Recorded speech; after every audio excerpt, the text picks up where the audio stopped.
la Cátedra de Física y la Escuela de Ciencias Exactas y Naturales de la Universidad Estatal a Distancia le brindan la más cordial bienvenida a este primer curso de Física 1, ubicado dentro del programa para la obtención del profesorado en la enseñanza de las ciencias naturales. En este primer audiovisual vamos a estudiar el capítulo número 2 de nuestro libro de texto titulado Física, del autor Raymond Serway. El título de este capítulo es Movimiento en una dimensión. Como un primer paso para estudiar la mecánica propuesta por Isaac Newton, vamos a estudiar en primer lugar el movimiento en el espacio y el tiempo sin tomar en cuenta las causas de este movimiento. A esta parte de la mecánica que estudia el movimiento sin importar sus causas se le conoce como cinemática. En primer lugar, vamos a estudiar el movimiento para partículas que se mueven con velocidad constante. Luego, vamos a estudiar el movimiento para partículas que se mueven con aceleración constante, siempre con una condición importante, que es que este movimiento únicamente puede ocurrir en una línea recta. O sea, estamos estudiando el movimiento rectilíneo y el movimiento rectilíneo uniformemente acelerado. El estudiante, al finalizar el estudio de este capítulo, debe ser capaz de definir el desplazamiento y la velocidad promedio de una partícula en movimiento. Debe ser capaz de definir el concepto de velocidad instantánea y velocidad promedio. Debe ser capaz de definir el concepto de aceleración instantánea y de aceleración promedio. Debe analizar gráficas de posición contratiempo y velocidad contratiempo a fin de calcular valores como aceleración instantánea, como velocidad instantánea y como velocidad promedio.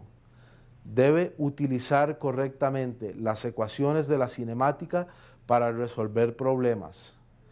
Debe saber definir el movimiento bajo la acción de la atracción gravitacional, o sea, un movimiento con aceleración constante y conocida, que es igual a menos 9.8 metros por segundo cuadrado.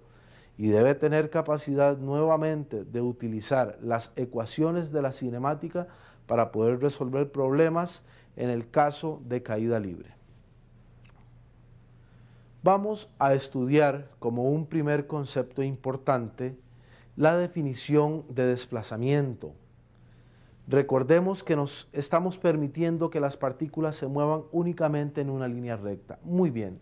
Si tenemos una partícula en un punto del espacio y a este punto del espacio le vamos a llamar la posición inicial de esa partícula, y esa partícula luego se mueve hasta una posición final, entonces su desplazamiento se va a definir como su posición final menos su posición inicial.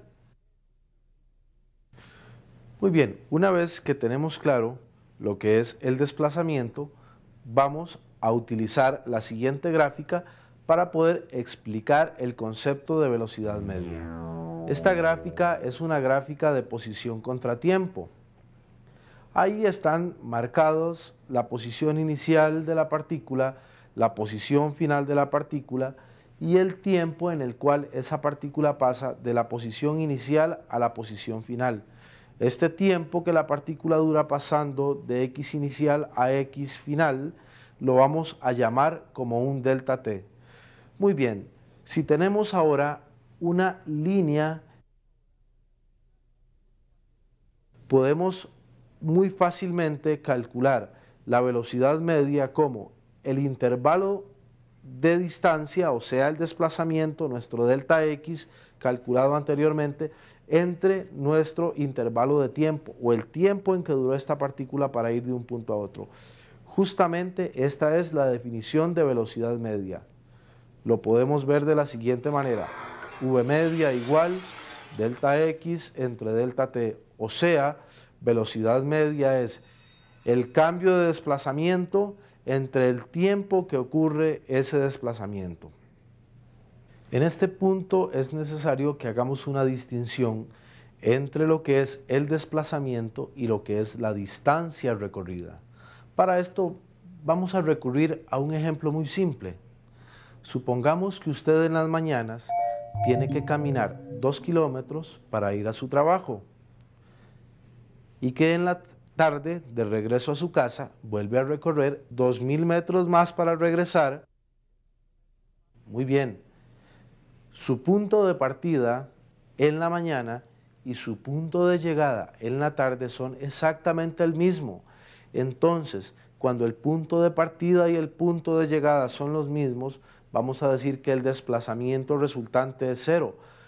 Pero, sin embargo, usted caminó 2000 metros para ir a su trabajo y caminó 2000 metros más para regresar, en total recorrió 4000 metros. Entonces, aquí en este caso, distancia y desplazamiento son diferentes o tienen valores diferentes. Ahora vamos a introducirnos un poco en lo que es el concepto de velocidad instantánea y el concepto de rapidez. Vamos a tener un movimiento en el cual la velocidad no es constante, sino que varía en el tiempo. Podemos representarlo por la gráfica que vamos a ver en este momento. Para esta gráfica, debido a su forma, vemos claramente que no corresponde a un movimiento de velocidad constante. Si queremos encontrar la velocidad en un punto específico de esa trayectoria, vamos a decir que estamos calculando la velocidad en un instante, o sea, la velocidad instantánea. ¿Y cómo lo vamos a hacer? Tenemos que trazar una recta tangente en el punto que queremos encontrar la velocidad instantánea. Entonces, de aquí surge otro concepto importante que ustedes deben dominar. Velocidad y pendiente son sinónimos. Entonces, si yo tengo la pendiente de una gráfica de posición contra tiempo en un punto determinado, tengo la velocidad instantánea justamente en ese punto. De esa manera, puedo calcular para este caso y para cualquier otro caso la velocidad instantánea. Muy bien, si comparamos el concepto de velocidad instantánea y el concepto de velocidad media, vemos que son ligeramente diferentes. La velocidad media implica una distancia total entre un tiempo total. La velocidad instantánea es la velocidad en un punto específico de una recta o de una trayectoria, posición contra tiempo. Hemos visto cómo la velocidad media y la velocidad instantánea tienen una definición gráfica, pero también vamos a ver que la velocidad instantánea tiene una definición formal y es la que presentamos en este momento.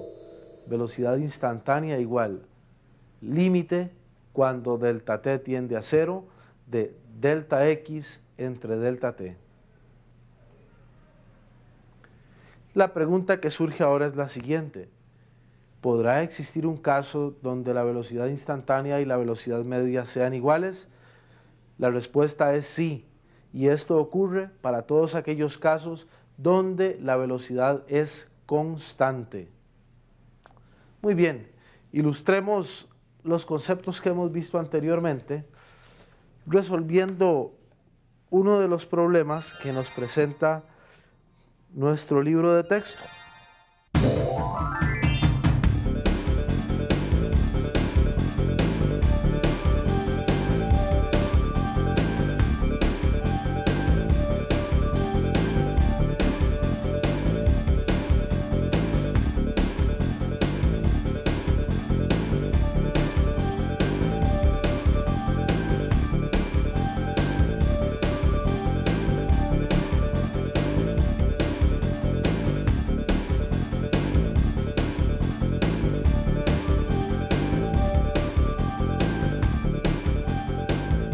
Recordemos que la fórmula nos dice que la velocidad promedio es igual a delta x entre delta t. Es necesario que encontremos x final y x inicial para poder aplicar y calcular en la fórmula la velocidad media. Muy bien, veamos la gráfica. Cuando t es igual a 4 segundos, podemos ver cómo se nos mueve la línea e interpolamos hasta x igual 2 metros.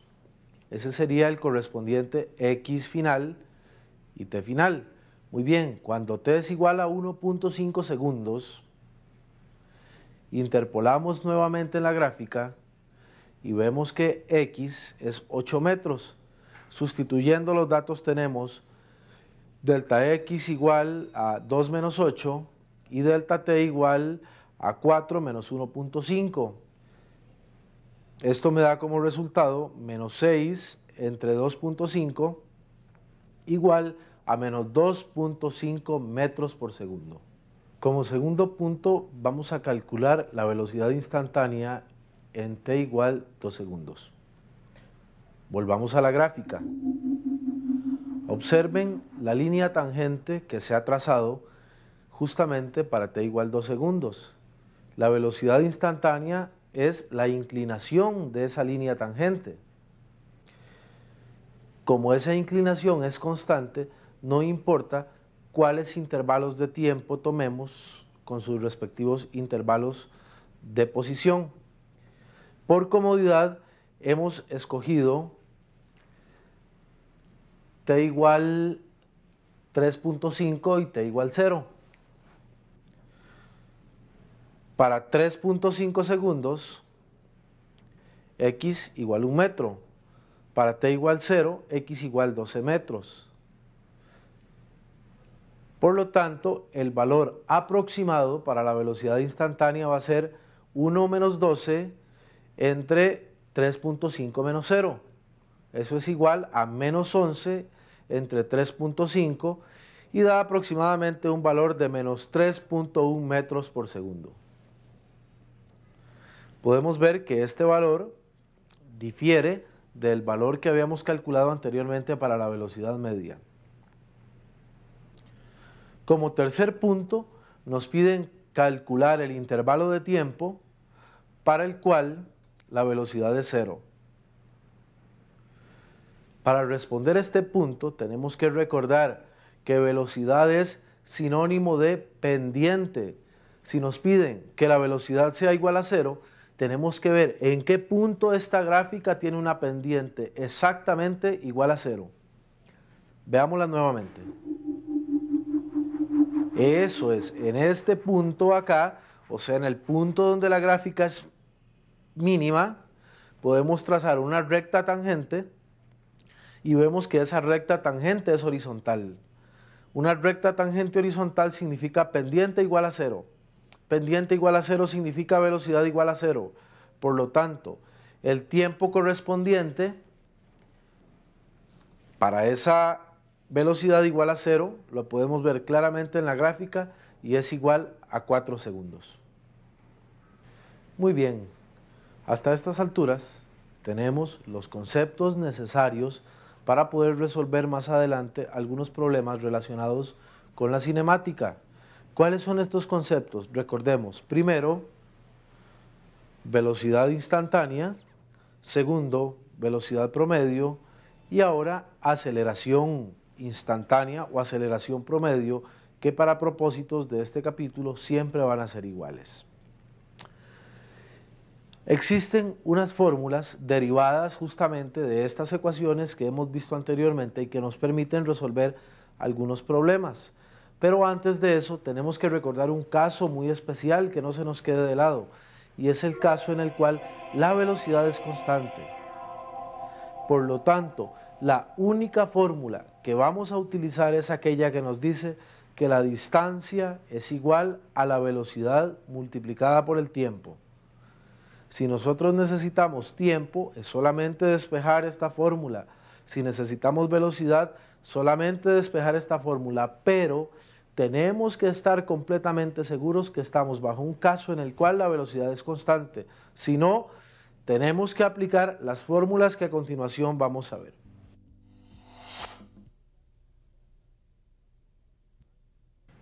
Salvo pequeñas diferencias de notación, usted puede observar en su libro de texto que estas son las 4 ecuaciones básicas que se utilizan y que se presentan para resolver problemas relacionados con la cinemática. Observemos cuidadosamente estas ecuaciones. Veamos que cada una de ellas contiene 4 variables de las 5 posibles variables que se utilizan en cinemática. ¿Qué es lo que significa eso? Que para resolver un problema necesitamos al menos 3 datos. El cuarto dato va a ser la incógnita a resolver o la variable que nos están pidiendo que averigüemos. Una vez que nosotros hayamos averiguado ese cuarto valor, nos va a funcionar como un dato más que tenemos en el problema.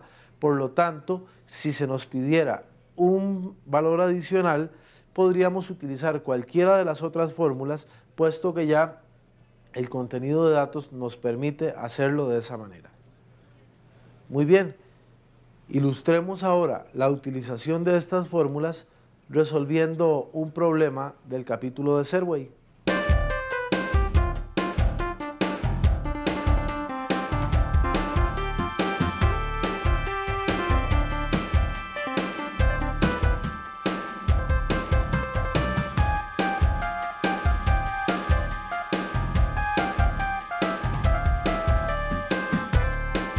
Vamos a calcular primero el valor de la aceleración. Veamos los datos que tenemos. En primer lugar, si nos dicen que parte del reposo, eso significa que su velocidad inicial es igual a 0. Tenemos el dato de velocidad final y tenemos el tiempo que dura para alcanzar esa velocidad final. Podríamos seleccionar como fórmula más conveniente la que nos dice velocidad final igual velocidad inicial más aceleración por tiempo. Despejemos en esta ecuación la aceleración. Nos quedaría aceleración igual velocidad final menos velocidad inicial entre tiempo. Sustituyamos ahora los valores correspondientes. Velocidad final 40 metros por segundo menos velocidad inicial, que dijimos que era 0, dividido entre tiempo, que es 10. Esto me queda 40 entre 10, que es igual a 4 metros por segundo cuadrado. Por lo tanto, el valor de la aceleración constante adquirida por este vehículo corresponde a 4 metros por segundo cuadrado. Ahora es necesario que calculemos la distancia que recorre mientras pasa de 0 a 40 metros por segundo. Podemos usar, por ejemplo, la fórmula que nos dice distancia igual velocidad inicial por tiempo más un medio de aceleración por el tiempo al cuadrado. Ya contamos con todos los datos necesarios para poder resolver este problema. Sustituyamos ahora valores.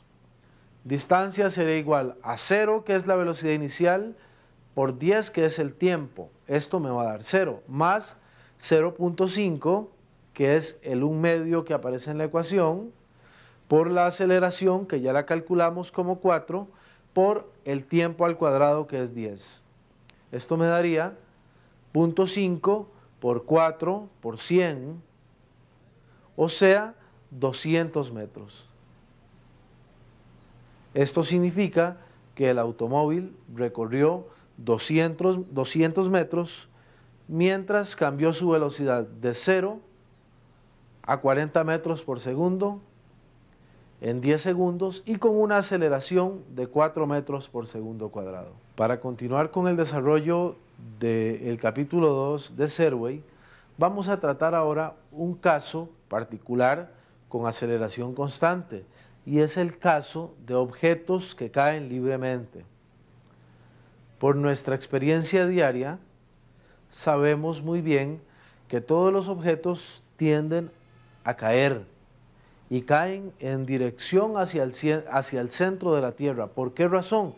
Porque la fuerza de atracción gravitacional los jala con una determinada aceleración que es constante. ¿Y cuál es el valor de esta aceleración? Es de 9.8 metros por segundo cuadrado dirigido hacia el centro de la Tierra. ¿Qué significa esto? Que si nosotros queremos resolver problemas que involucren caída libre, y ahorita explico qué es lo que quiero decir con caída libre, vamos a tener que usar las mismas ecuaciones de la cinemática que vimos anteriormente, con la facilidad de que ahora conocemos el valor de la aceleración. Muy bien, ¿por qué es que generalmente se habla de caída libre? Porque en este capítulo y en esta sección, y para propósitos de nuestro curso, vamos a despreciar aquellos efectos de fricción que pueden tener los objetos que caen con el aire. Entonces decimos que si un objeto no se ve influenciado por las fuerzas de fricción con el aire, su caída es libre. Eso significa que todos los problemas que nos presenta Serway o cualquier otro libro de texto, y todos los problemas que vayamos a resolver que se refieran a caída libre, tienen que ver con una situación en la cual no hay ningún obstáculo o resistencia que oponga la fuerza del aire a que los objetos justamente caigan. Bueno, entonces, tomando el hecho de que la aceleración es conocida, veamos cómo se modifican las ecuaciones de cinemática para poder resolver problemas de caída libre. Nuestra primera ecuación nos quedaría velocidad final igual velocidad inicial menos g por t. Nuestra segunda ecuación nos quedaría h igual velocidad inicial por tiempo menos un medio de g por t cuadrado. Nuestra siguiente ecuación sería velocidad final al cuadrado igual velocidad inicial al cuadrado menos 2gh. Y por último, h igual velocidad inicial más velocidad final entre 2 por el tiempo. Es importante en este punto que aclaremos por qué razón hemos asignado un signo negativo a la aceleración gravitacional. Y usted en el momento de resolver sus problemas tiene que tomar mucha atención a este punto en especial. En primer lugar, como la velocidad y la aceleración son cantidades vectoriales, es importante que hagamos una distinción mediante un signo. Si yo tengo objetos que van hacia arriba, significa que su velocidad tiene una dirección hacia arriba, pero su aceleración gravitacional siempre está dirigida hacia abajo. Entonces, debo hacer una distinción en la fórmula que voy a utilizar para poder decir que al inicio del movimiento, la velocidad inicial y la aceleración tienen direcciones contrarias. Eso puede ser el caso en que yo lance un objeto hacia arriba y quiera calcular, por ejemplo, el tiempo que tarda subiendo, la altura máxima que encuentra. Ahí siempre tengo que colocar signos menos en mi ecuación. Pero ahora, supongamos que yo estoy en lo alto de un edificio y lo que hago es soltar una bola o dejar caer una bola o cualquier otro objeto. En este caso, al inicio del movimiento, la velocidad tiene dirección hacia abajo. La aceleración gravitacional tiene dirección hacia abajo. Eso significa que no es necesario que hagamos ninguna modificación en las ecuaciones y podemos utilizarlas con un signo positivo en la aceleración de la gravedad y no con un signo negativo como lo habíamos hecho anteriormente. Perfecto, muy bien. Vamos a ilustrar también este tema resolviendo un problema.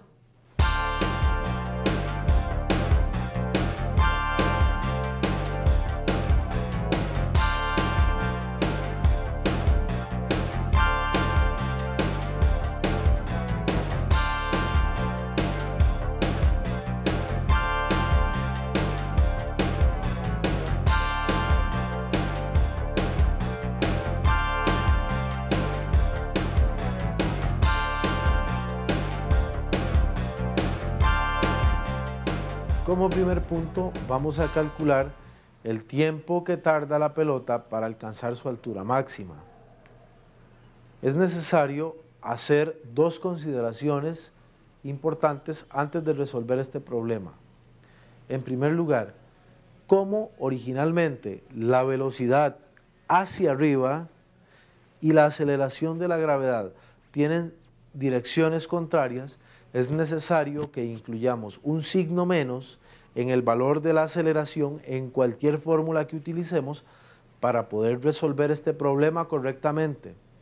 En segundo lugar, tenemos que considerar que en el punto de máxima altura el objeto se detiene, por lo tanto su velocidad final es igual a 0 y a partir de ese punto invierte la dirección de su movimiento y comienza a caer.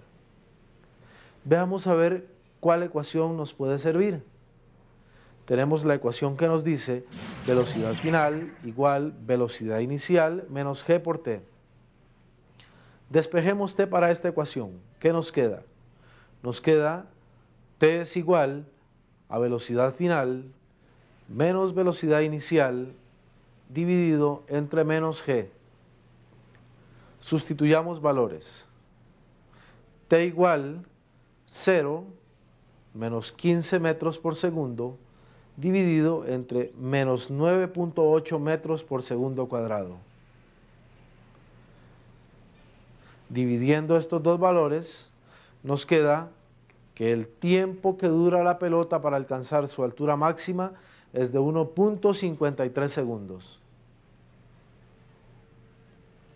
Como segundo punto, ahora vamos a calcular cuál es la altura máxima que alcanza esta pelota. ¿Qué ecuación podríamos utilizar? Sugiero la ecuación que dice h igual velocidad inicial por tiempo menos 1/2 de g por t cuadrado. Sustituyamos valores. H igual 15 por 1.53 menos 0.5 por 9.8 por 1.53 al cuadrado. Resolviendo la operación nos queda h igual 11.5 metros, que corresponde al valor de su máxima altura. Como tercer punto, vamos a calcular en primer lugar la posición y luego la velocidad de la pelota a los 2 segundos después de haber iniciado su recorrido. Para posición podemos utilizar la misma ecuación que habíamos utilizado anteriormente, la que nos dice h igual velocidad inicial por tiempo menos 1/2 de g por t cuadrado. Vamos a poner t igual 2 en esta ecuación y sustituir los valores que tenemos para encontrar el valor de este h. Sustituyendo nos queda h igual 15 por 2 menos 0.5 por 9.8 por 2 al cuadrado. Resolviendo la operación nos queda h igual 10.4 metros. Ahora para su velocidad final. Escojo la ecuación que nos dice velocidad final al cuadrado igual velocidad inicial al cuadrado menos 2g por h. Sustituyamos valores. Nos quedaría velocidad final al cuadrado igual 15 al cuadrado menos 2 por 9.8 por 10.4. Resolviendo la ecuación, que nuestra velocidad final a los 2 segundos es de 4.6 metros por segundo. Con la resolución de este problema, finalizamos el breve repaso al capítulo número 2 de Serway. Repaso que usted deberá profundizar en su casa siguiendo los lineamientos que para este propósito se le han dado. Bueno, ¿y qué podemos sacar como conceptos básicos que usted debe dominar luego de terminar de resolver este problema y de estudiar los conceptos que hemos visto en este capítulo? En primer lugar, desplazamiento igual posición final menos posición inicial. Segundo, La velocidad promedio es igual a el cambio de posición entre cambio de tiempo, o sea, delta x entre delta t. Velocidad instantánea es el límite cuando delta t tiende a 0 de delta x entre delta t. Aceleración igual, límite cuando delta t tiende a 0 de delta v entre delta t. Para movimiento con velocidad constante, como única ecuación, distancia igual, velocidad por tiempo. Para movimiento uniformemente acelerado, 4 ecuaciones. Distancia igual, velocidad inicial por tiempo, más 1/2 de la aceleración por el tiempo al cuadrado. Velocidad final al cuadrado igual velocidad inicial al cuadrado, más 2 veces aceleración por la distancia. Velocidad final igual velocidad inicial más aceleración por tiempo. Distancia igual velocidad inicial más velocidad final entre 2 por el tiempo. Finalmente, para casos donde la aceleración es constante e igual a la aceleración gravitacional producida por nuestro planeta Tierra, tenemos las mismas ecuaciones con estas pequeñas variantes. H igual velocidad inicial por tiempo menos 1/2 de g por t cuadrado. Velocidad final al cuadrado igual velocidad inicial al cuadrado menos 2gh. Velocidad final igual velocidad inicial menos g por t. H igual velocidad inicial más velocidad final entre 2 por el tiempo. Muchas gracias por su atención y nos vemos en una próxima oportunidad.